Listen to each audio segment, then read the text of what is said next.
তোমারে মাফ করার জন্য আমি শবে বরাত এক রাত সাজাইছি, এক রাতে কোটি কোটি মাফ করি। তোমারে মাফ করার জন্য আমি শবে কদর এক রাতে আমি আল্লাহ তাআলা হাজার মাসের রাত্রির চাইতে বেশি মাফ করে থাকি।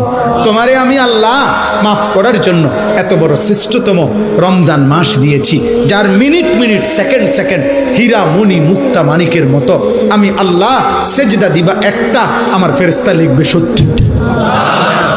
আমি আল্লাহ রহমত দিয়া সাজাইছি, মাগফিরাত দিয়া সাজাইছি, জাহান্নাম থেকে নাজাত দিয়া সাজাইছি। আমি আল্লাহ বৃহস্পতিবার দিবাগত রাতে গুনাহ মাফ করে থাকি। প্রত্যেক দিন তাহাজ্জুদ নামাজের ওয়াক্তে গভীর রাতে কোটি কোটি বান্দা আমি মাফ করি। তাহলে মাফ করার জন্য প্রতিদিন রাত্রে ঠিক করছি, বৃহস্পতিবার রাত্রে ঠিক করছি, শবে বরাত ঠিক করছি, শবে কদর ঠিক করছি, পুরাটা রমজান ঠিক করছি।